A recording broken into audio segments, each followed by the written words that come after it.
We all thought he made a 4. He didn't. He made a 5. He incurred a one-shot penalty for slow play.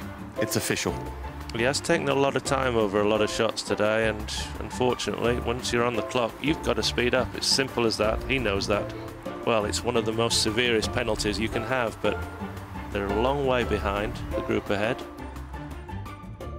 Well, it's true that nowadays sometimes we take too much time on the golf course, especially during tournaments, and it would be nice for every one of us to try and do our best to improve the speed of play. I think it will help also the spectators, just making this game a little bit more attractive and more active at the same time, and hopefully we will achieve that very shortly with the help of our guidance through Andy and John, and especially for the newcomers, just try to speed up play, and I think it will help everyone. Pace of play in professional golf has always been important. Firstly, for the spectator who comes to our tournaments, who wants to follow a particular match and see consistent play going around the golf course. Rounds of over 5 hours don't do it for most of the spectators I meet. And in television terms, when I first started, you had to finish by a certain time for network television. Now it's much more flexible, and television companies will adjust because we make the pictures. But we're in the immediate society now. People's frame of concentration doesn't last so long. We compete with every other sport. I speak to so many different sports leaders, and they all spend their time trying to work out, within the confines of the true nature of the sport, how do you make your particular game attractive? We fight for each other's viewers, and we fight for the viewers' interests. If we get too slow, we lose that viewer. It kills the game. The European Tour will not let that happen. My name is John Paramore. And my name is Andy McPhee. Between us, we attend pretty much every event that takes part on the European Tour International schedule. We decided to make this DVD about pace of play to try to help you manage your time as you compete on the European Tour, perhaps a little bit more efficiently. And alternatively, if you ignore the advice that will be given in this video, we can guarantee that you'll get to know Andy and I an awful lot better. And of course, we'll also ensure that you get any fine letters for breaches of the time or pace of play regulations in a timely manner. John, what is meant by pace of play?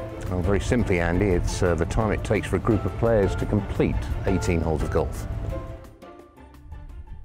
The pace of play policy is agreed by the European Tour Tournament Committee and is administered by the event referees. It is essential that all players fully understand the policy and vigorously play their part in ensuring that professional tournament golf is played at the correct pace without unreasonable delay.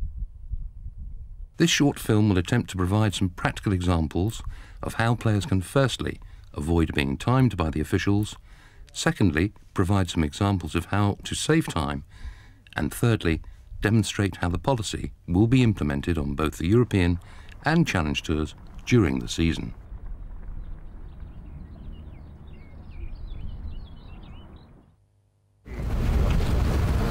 Good morning, ladies and gentlemen. We are welcoming you to the first day's play of the Ultimate Open de France 2012. This is game number 1 on the beach of Australia. When you find yourself drawn in the first group, you must ensure that your group maintains a good pace of play. You do not have any visual reminders in front of you, and you will be judged purely on time. Every time you collect a pin position sheet from the starter, you are also collecting the time schedule, which is printed on the reverse side. This time schedule represents the maximum time allowable for each hole. It would be sensible if one player or a caddy is given the responsibility to check this sheet upon completion of each hole to ascertain whether the group is on, ahead, or behind the time schedule. All players have an obligation to play at a pace which has been determined as a fair pace for all players, and it is vital that the first group out sets a pace which is either on or under the laid down limits. Officials will have little or no sympathy with the first group, whatever the reason, if they are over their time, as they have nobody in front to delay them, and because they can seriously adversely affect the overall pace for the remainder of the day. For the second and successive groups, it is also good practice to have someone in the group check the time schedule regularly to make sure that the group is maintaining a reasonable pace. For a group to be in position, it must remain within the start interval of the game in front of them. As this will be quite difficult for you to check, we know that a group who have all driven on a par 4 before the group ahead have replaced the flagstick will almost certainly be in position. If you arrive on the tee of a par 4 and you notice that the group ahead are replacing the flagstick, you will know that your group is out of position. At this time, it is essential that all members of your group make an effort to regain this lost ground. If you think your playing partners have not noticed, then mention it. It may help speed your group up. Play as if you were being timed, and you might just avoid an official timing you. A group having driven on a par 5 could be out of position even when the group ahead are still putting out on the hole. The decision to time a group in this situation would be made by the official, and whether the green offers a chance to be hit in 2 shots. But certainly, if the hole is completely open and free of play, the group is definitely behind and they need to start making up the lost time.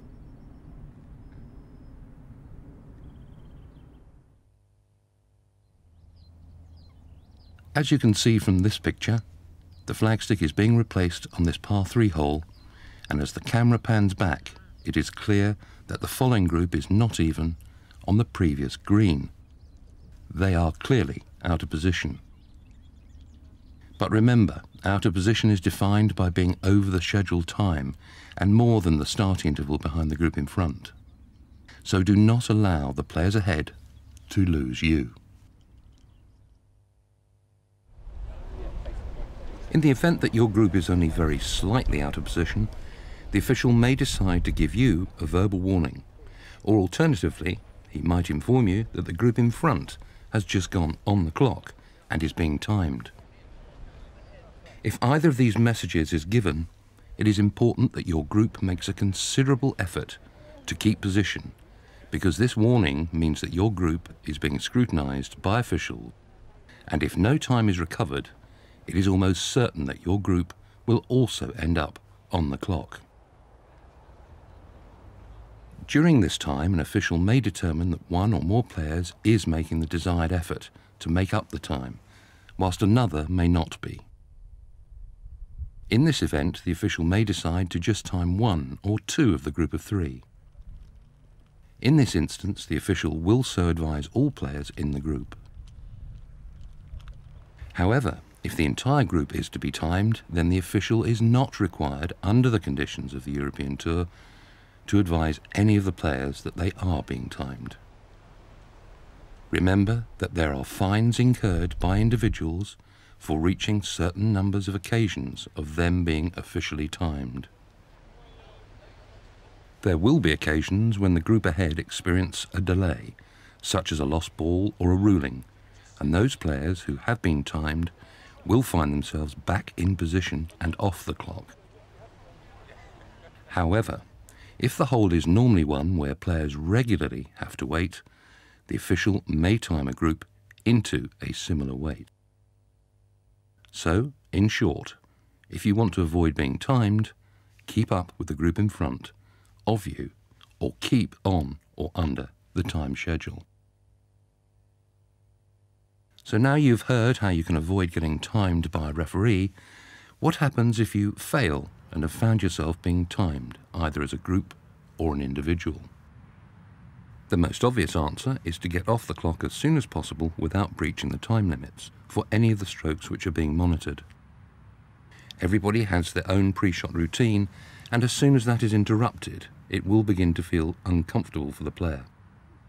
Therefore, it is essential to find out how long your pre-shot routine takes, and if it is close to the time limits, look at ways that you can shorten the routine while still remaining in control of your shot. If you need help with timing your routine, any members of the rules staff will be delighted to help you. Ensure your caddy is aware if and when you are being timed so that he is able to give you all the pertinent information to allow you to choose the right club without delay. If you take a long time to choose your club, you will reduce the time you have to play the shot. It is also not necessary for your caddy to study your lie before returning to the fairway to calculate yardage. Pace off the distance first before going to the ball. Any unnecessary pacing taken to calculate the yardage will reduce the time the player has to play the shot. Player in vision, playing his stroke is clearly not being timed yet. The easiest way to save considerable time is to always be ready to play when it is your turn to play. Once again, always be ready to play when it is your turn to play. Simple. Notice how the player on the right is making his preparations for his stroke while his playing partner is playing. The player and caddy have paced off the yardage, the player has put on his glove, they have discussed the shot and chosen the club. All of this while the other player is playing his stroke. This is time saved. If everyone followed this example, we would have much faster round times on tour.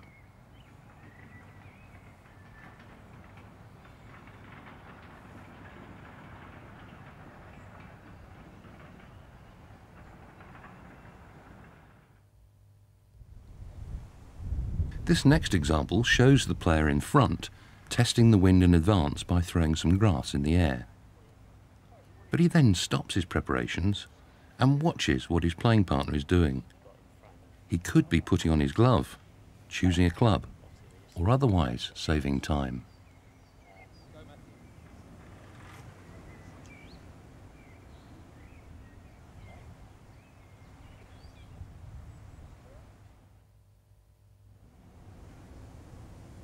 The player in red tries to save time by putting on his glove while his playing partner plays. But again, he stops preparing for his shot and starts ball watching.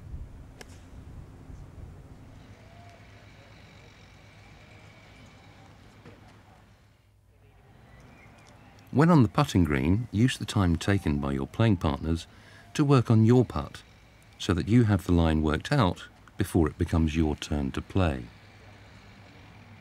However, in this example, the players are a little close to each other's lines, and whilst we would encourage you to work on your putt while your playing partner works on his, it should never be in such a manner that you have to get in your playing partner's way.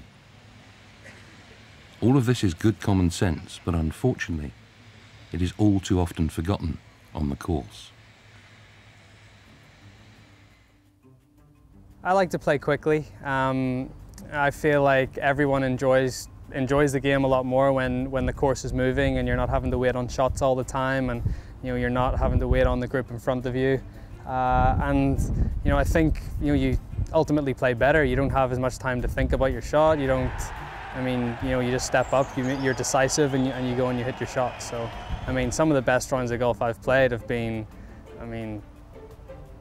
where I've played in a two ball on a weekend that's taken 3.5 hours, and you just go around the course and you're quick, and that's usually the way you play best. So I think everyone should develop a quick routine, and well, not a quick routine, but a routine that suits them, but ultimately one that doesn't hold any of your other playing partners up, and keeps the speed of play moving along. And Andy, is it true that the tour want the players to run around the golf course?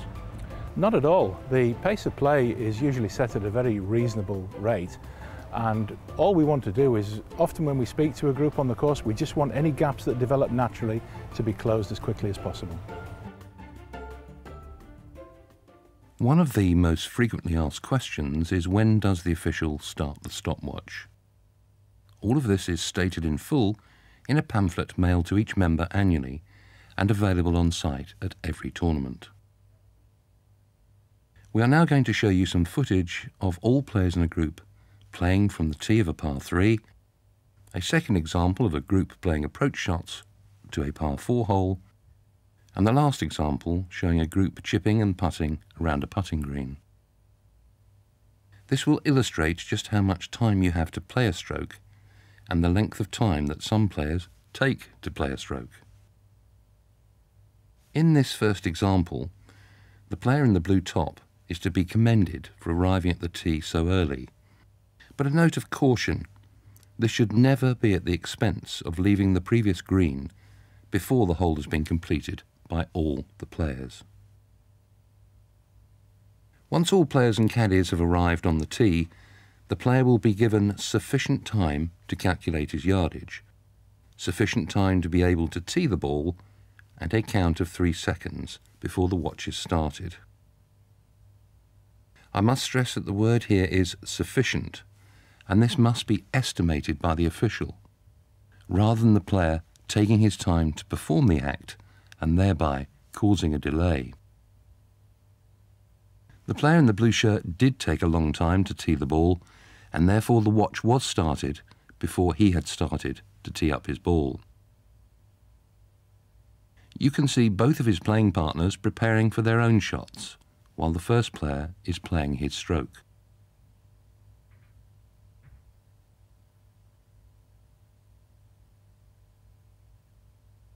The first player to play in a series of strokes has 10 seconds extra time from the base time of 40 seconds per shot, as he doesn't have the advantage of someone else's time to prepare for his shot. The stopwatch for the second player's shot will be started when the first player's ball comes to rest. He has had sufficient time to tee his ball, and any crowd reaction has stopped.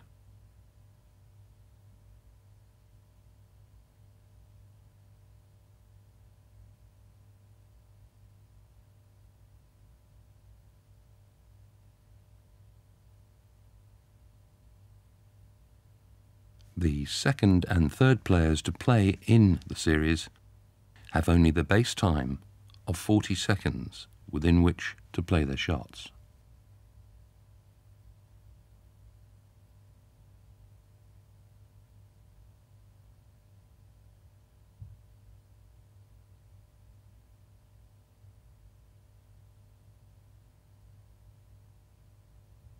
Again, the third player was ready to play when it was his turn to play.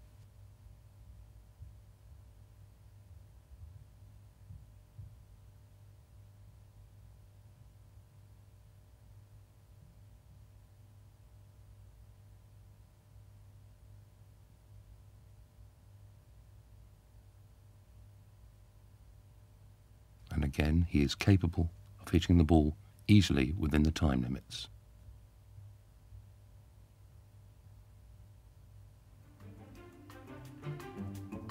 Andy, what would happen if the tour didn't have a pace of play policy? Well, all groups would only be able to play at the pace of the slowest player in front of them. Media and television deadlines would be frequently missed, and the game would rapidly lose its fascination and interest for the public at large. This next example was filmed at the first hole of Golf National, the venue for the 2018 Ryder Cup match. You will notice that water is very much in play on this hole, and a precise approach shot is required to make a good start to the round.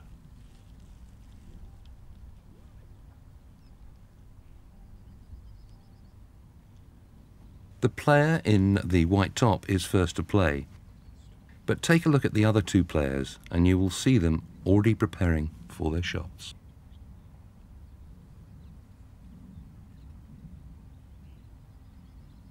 The player with the white shirt is again given sufficient time to calculate his yardage, and a count of 3 thereafter before the timing starts.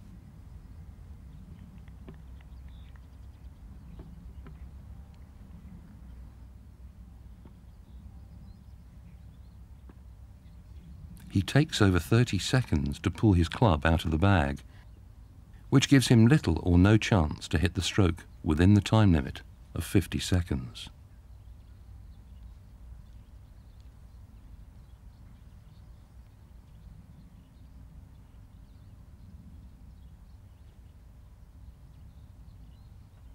If this group was being timed, this would have been a bad time.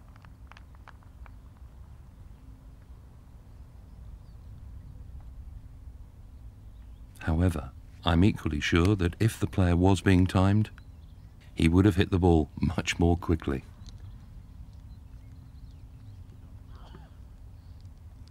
The player on the right has already selected his club for his shot, which will provide him with ample time for his pre-shot routine. A note of caution: the changing of a selected club can sometimes put a player in jeopardy of receiving a bad time from the official, unless the player has a very short pre-shot routine. So if you do end up on the clock, be positive with your club selection and try not to change your mind. The third player has also chosen his club before the second player has played, and is therefore ready to play when it is his turn to play.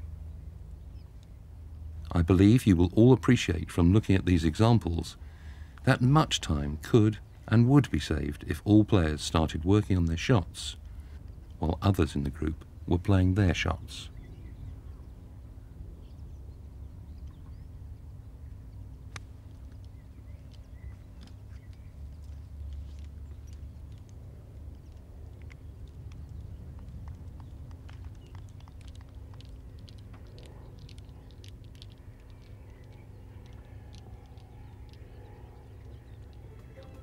John, what would happen if the tour is successful with its pace of play policy? Well, Andy, the players would be able to play to their best ability because, of course, you'd remove the frustrations which are associated with pace of play problems.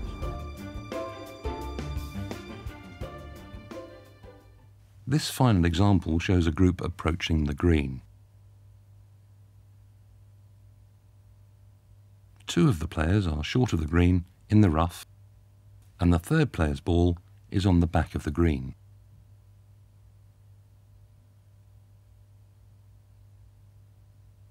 The player in the orange top is to play first.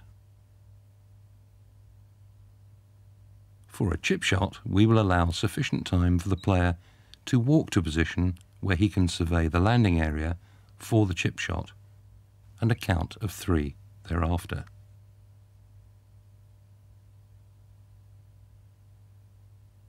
The repair of any ball marks, old holes, or removal of obstructions or loose impediments will not count in the time, and the watch will be paused. The player in the white top also starts to assess his chip shot by walking up the green. The first player has a practice swing, then steps behind for a look, before another 2 practice swings,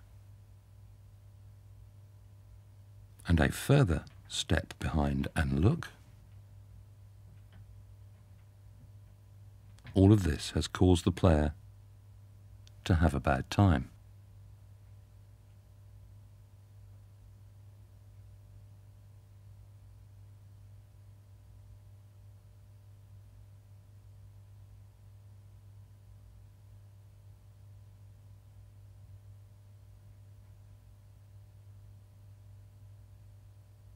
The second player's time only starts when the player in orange has walked up, marked his ball, moved away, and a count of 3 thereafter.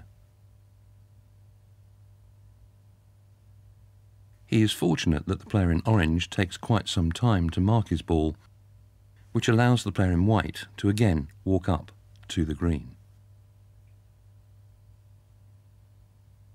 But the shot is played within the time limit of 40 seconds.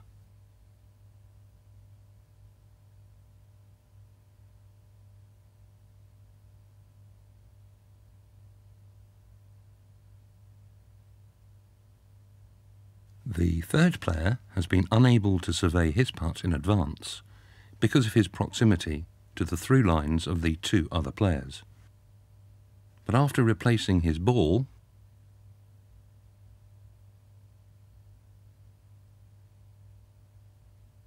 he very sensibly walks to the far side of the hole to read his line.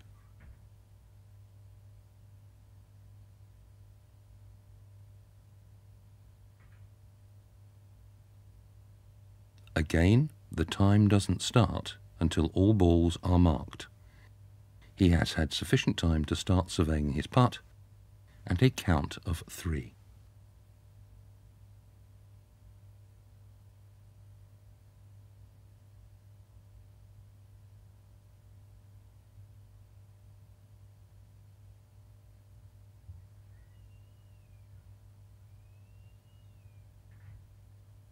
All the remainder of the putts are struck well within the maximum time limits allowed for these putts.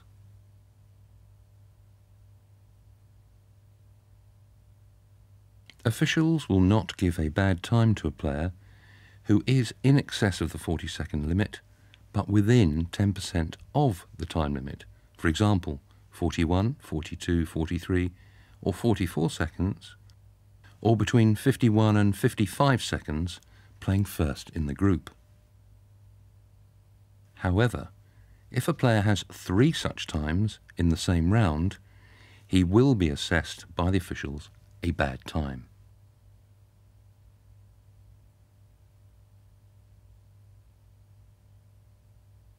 Under our conditions of competition, if a player has a second bad time during the same round, he will be penalised 1 stroke and will receive a fine.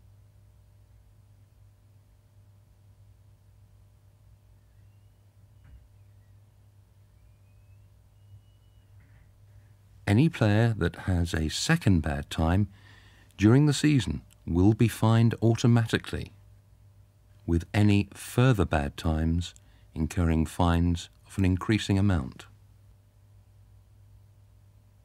Full details of all the fines are available in the Members' General Regulations Handbook.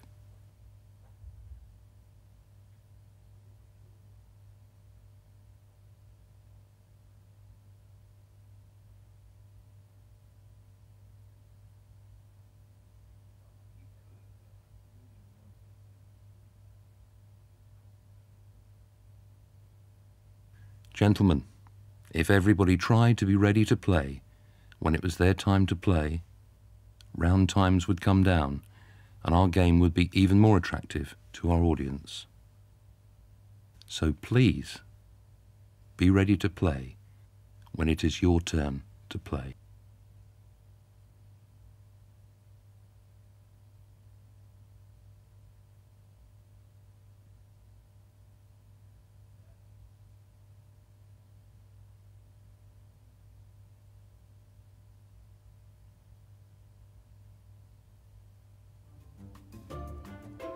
Yeah, I had issues with the pace of play when I first came out on tour. 1994, I started off, I was fairly slow and deliberate, but John Paramore took me to one side in Dubai, I think it was, and just pointed out where I could pick up on my routine. My routine was slow, but I find now one of the problems is that players aren't ready to play when it's their turn. You know, they may have hit the longest drive, yet the other 2 players will play, and they're still not ready with, you know, what club they think it is. That's what I find irritating the most out here, and you know, we have to set an example. The kids that are starting the game right now are, you know, looking to us to, you know, show them how to do it. Numbers in golf are dwindling because golf takes so long, and that, you know, is in part to do with us. You know, when they watch it on TV and they see a round of golf taking 5.5 hours, and you know, seeing how slow and deliberate we are, it can sometimes put people off. And you know, they've worked all week. It's hard to dedicate 6, 7, 8 hours on a Saturday when you've got a family to going out and playing golf. So, you know, pace of play is becoming a real issue in the game now, and I think we need to take more responsibility and speed up a bit. Certainly the talk lately has been about pace of play. I think it really needs to be addressed. Pace of play has gotten a little bit too slow. We're the professionals, we need to set an example for the amateurs, and we need to play a little bit quicker. I think the main issues are that players aren't really ready when it's their turn to go. It's fine to have a pre-shot routine and go through that, but make sure when it's your turn, if you're second or third to hit, that you're very ready, ready to hit the club, and just be prepared. I think if everyone did that, pace of play would definitely increase and make the game more enjoyable for everyone.